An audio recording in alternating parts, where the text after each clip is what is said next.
अगर पाकिस्तान ने फिर कभी हम पर हमले किया तो हमारे मिसाइल फोर्स कराची जाके हमला करेंगे। उस रात भूटो यूनाइटेड नेशंस में वो फाड़ दिया रेजोल्यूशन और बोला हम लोग सरेंडर कभी नहीं करेगा, हम लोग फाइट ऑन करेगा। मैंने कहा जो करना पड़ेगा। We were stronger by 71 and we were definitely better prepared, better trained.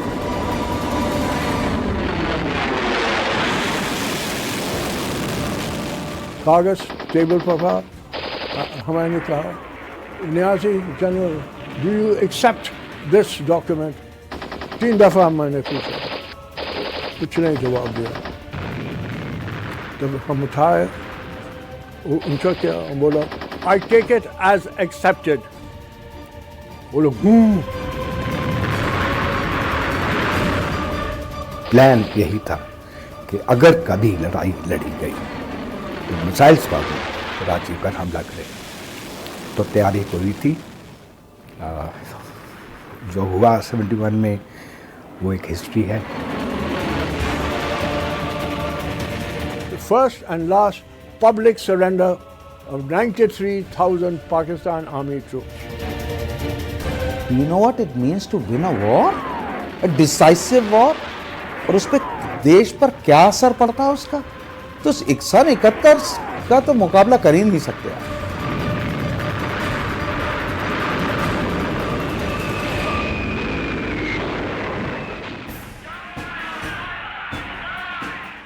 Bharat के सामने पाकिस्तानी फौज का सरेंडर।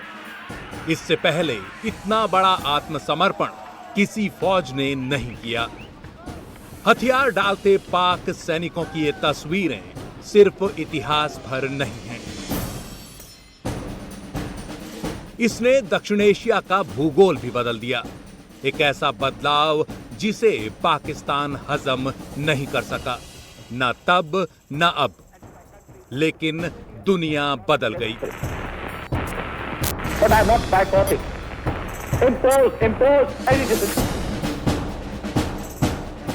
एक नए देश का जन्म हो गया।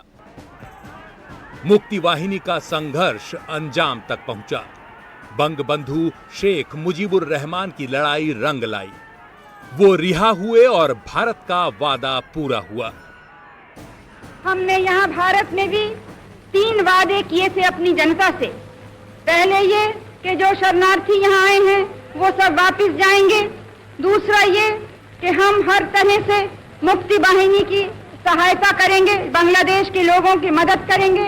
और तीसरे कि शेख साहब को हम जरूर छुड़वाएंगे जेल से। हमने भी अपने 3 वादे पूरे किए हैं।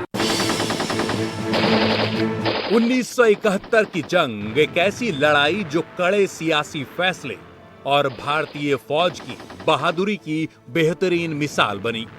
एक जीत जो 40 साल बाद भी जवान है और इसमें हारने वाला पाकिस्तान आज भी परेशान है।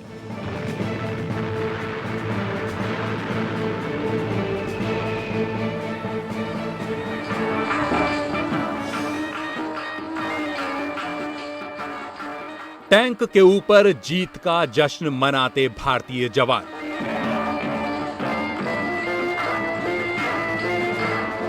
पस्त पड़े पाकिस्तान के 93,000 सैनिकों ने भारतीय सेना के आगे हथियार जो डाल दिए थे। थल सेना की ताकत, वायुसेना के हमले और नौसेना की नाकेबंदी के आगे पाकिस्तानी सैनिकों के पास कोई दूसरा रास्ता नहीं बचा।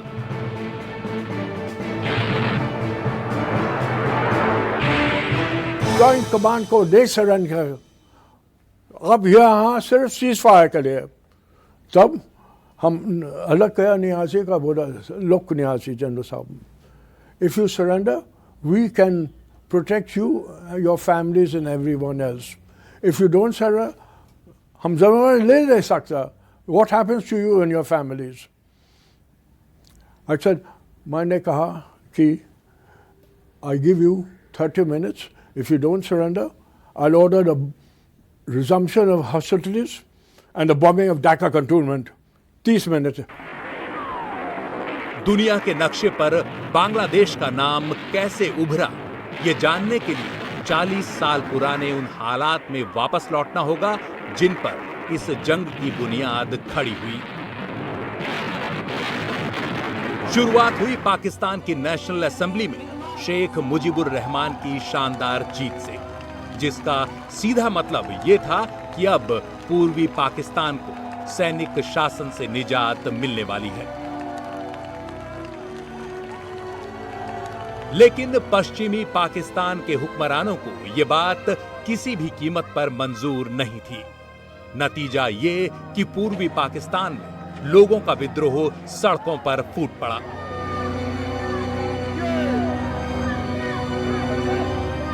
शेख मुजीबुर रहमान को जेल में डाल दिया और फिर पाक सैनिक बांग्लादेशियों पर कहर ढाने लगे।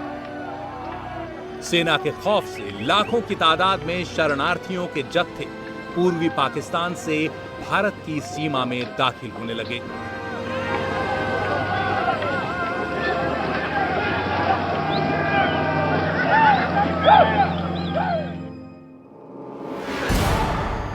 इसी दौरान सताए और बेबस लोगों की आजादी की चाहत में नए देश की आजादी के लिए मुक्ति वाहिनी का जन्म हुआ।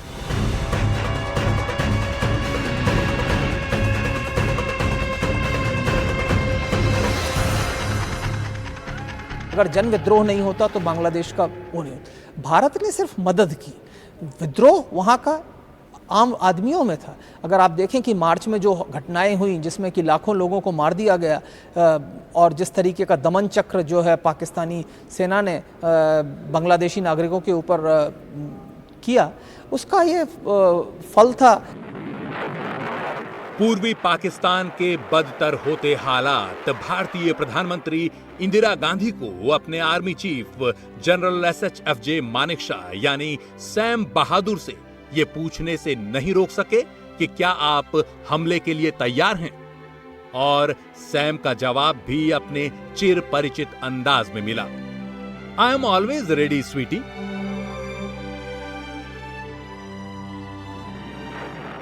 इसी बीच 3 दिसंबर 1971 शाम के 5:45 बजे थे जब पाकिस्तान ने वो आखिरी गलती भी कर दी। ऑपरेशन चंगेज खान के नाम से पाकिस्तानी एयरफोर्स ने अचानक भारत पर हमला बोल दिया। Pakistan launched a full scale war against us. ऐतिहासिक तौर पे 3 दिसंबर को पाकिस्तान एयरफोर्स ने अटैक किया था अपने 3 एयरफील्ड्स पे, और करेक्टली लड़ाई उस दिन शुरू हुई थी। पर आपको याद रहेगा कि उससे पहले अपने नेट्स ने कुछ F-86 सेबर्स गिरा दिए थे। तो एक तरीके से कुछ लड़ाई तो शुरू हो चुकी थी। हाँ, वो ऑफिशियल वेस्ट में लड़ाई आप समझ लीजिए कि 3 दिसंबर से शुरू हुई पाकिस्तान के खिलाफ। मतलब वो वेस्ट पाकिस्तान को वो कहा करते थे defence of east lies in the west. जब भारत के PT-76 टैंक नदी पार कर ढाका में दाखिल होने लगे तो पाक फौज के हौसले टूट गए, जबकि ढाका में तब 26,400 पाकिस्तानी सैनिक थे और भारतीय फौज सिर्फ 3,000, वो भी ढाका से 30 मील दूर। हम बिल्कुल ताजुब है कि कैसे आपने ब्लैकमेल किया? आज ब्लैकमेल नहीं किया, हम उसको बोला या तुम सरेंडर करेगा, I will ensure the protection of you, your families, ethnic minorities, I will ensure that. या तुम सरेंडर नहीं करेगा तब हम जिम्मेदारी नहीं ले सकता तुम्हारे लिए, तुम्हारे फैमिलीज के लिए, सबके लिए हम नहीं ले सकता। याद करेगा हम जिम्मेदारी लेगा। तुम सोचो। डर गए सर? रोया, आंसू आया। Matter of touch and go. हमको अभी तक समझ नहीं आता क्यों जल्दी माना। पर यह जंग सिर्फ पूर्वी मोर्चे तक ही सिमटी रही हो ऐसा नहीं था। जल्द ही पश्चिमी सीमा पर भारत और पाकिस्तान आमने सामने आ गए। पाकिस्तान के छंब सेक्टर की जीत से जम्मू पर जोखिम बढ़ गया, पर पाकिस्तान शायद इंडियन एयरफोर्स को भूल रहा था। 3,000 से ज्यादा पाक सैनिक भारतीय वायुसेना के जवाबी हमलों में मारे गए और उसके 50 टैंक तबाह कर दिए गए। बहुत ज़बरदस्त थी। उसमें वेस्टर्न कमांड की करीब करीब 1/4 ताकत उसमें झोंक दी गई, इसलिए कि वो पाकिस्तान ऑफेंसिव रुक सके। रोक दिया गया, मगर ये मेरा मानना नहीं है कि अगर एयरफोर्स नहीं होती तो वो ब्रेक थ्रू कर जाते। ये अभी भी मेरा मानना नहीं है। हमारे आर्मी की बहुत ज़्यादा कैजुअलिटीज़ होती, but Indian army was capable of stopping that offensive. Rajasthan के लोंगेवाल में बहादुरी की एक और मिसाल देखने को मिली। मेजर चांदपुरी अपने मुट्ठी भर जवानों के साथ मोर्चे पर डटे हुए थे। दुश्मन पर हमले के लिए उनके पास न तोप थी न टैंक, लेकिन मेजर चांदपुरी ने 24 घंटे तक पूरी पाकिस्तान की सेना को रोके रखा, बल्कि दुश्मन के 12 टैंक भी तबाह कर दिए। फिर जैसे ही एयरफोर्स की मदद पहुंची, पाकिस्तान की सेना उजाले में धुंध की तरह छंटने लगी। 59 टैंक लेकर चली पाक सेना सिर्फ 8 टैंक लेकर किसी तरह बचते बचाते भागी।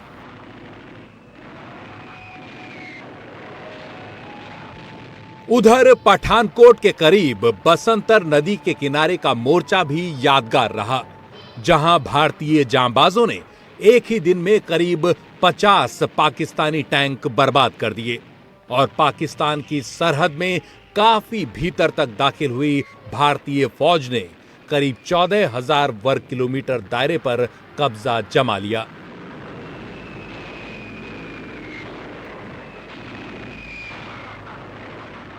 ओवरऑल एम था ऑफेंसिव डिफेंस होल्ड करना पश्चिम में, जबकि हम पूर्व में असली अपना जो काम है वो पूरा कर लें। इसके मद्देनज़र रखते हुए हमारी इस फौज ने कुछ लिमिटेड लोकल ऑफेंसेस मारे, जिस प्रकार की शकरगढ़, जहां हम काफ़ी गहराई में पहुंच गए, बसंतर के नाले तक पहुंच गए, जिस प्रकार हमने हमला किया अपने सिंध के अंदर, नया छौर तक का हमने एरिया जाके वहां पे ऑक्यूपाई कर लिया था और 14,000 स्क्वायर किलोमीटर का एरिया आपने पकड़ लिया। आखिर इतिहास ऐसे ही नहीं बनता। पाकिस्तान को जल्द ही पता चल गया कि मुंह जबानी मोर्चे और जंग के मैदान का फर्क क्या होता है। पब्लिक सरेंडर था। बहुत आदमी जो बांग्लादेशी वहाँ खड़ा था, तब साइन किया। एकदम जो लोकल आदमी रश किया लियाजी को लिंच करने के लिए। हम लोग मुश्किल से इसको गाड़ी में रखा और उनको निकाल दिया वहाँ से, इसको बचा।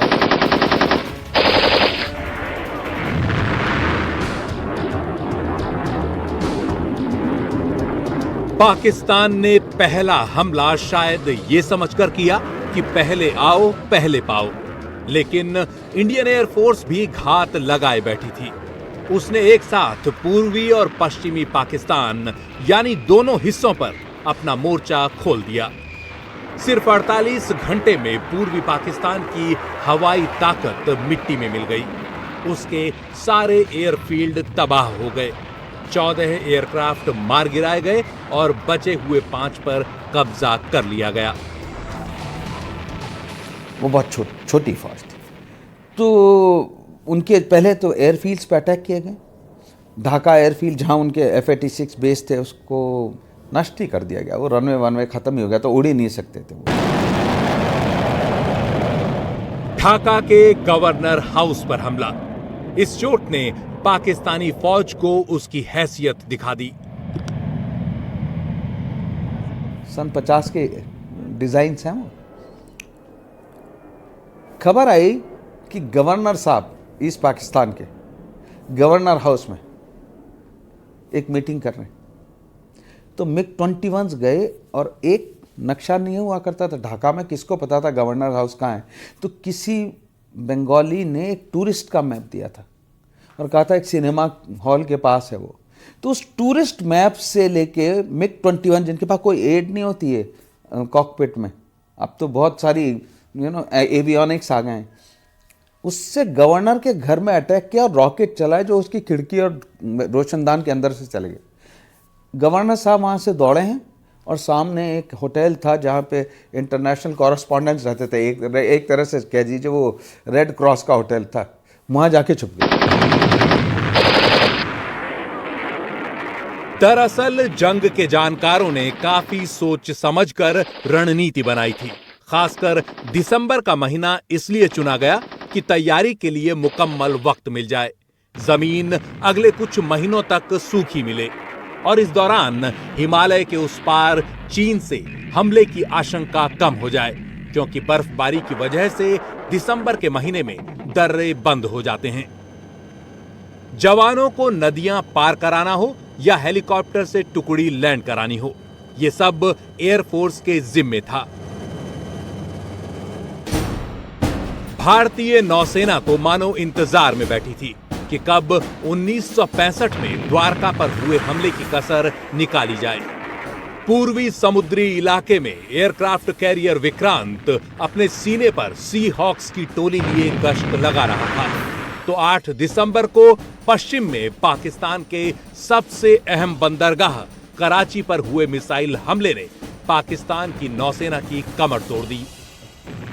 ख्याल नहीं था कि कौन हमको क्या करेगा, क्योंकि दृढ़ विश्वास था कि हम क्या करेंगे।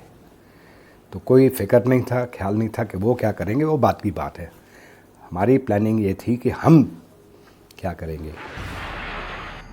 कराची हमले में पाकिस्तान के 2 जंगी जहाज और हथियारों से लदे जहाज समंदर में समा गए।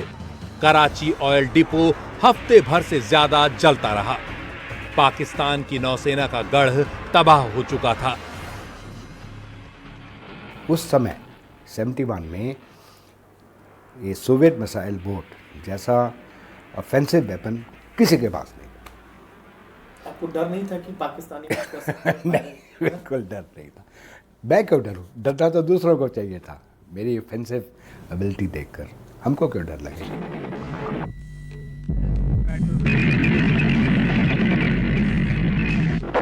क्या हम सिर्फ जीत का जश्न मनाते रह गए और मौके का फायदा नहीं उठा सके? जो शिमला नेगोशिएशन था, हम लोग खूब पूरा फायदा नहीं लिया। Bhutto agreed to accept ceasefire line as boundary, but did not want to give in writing.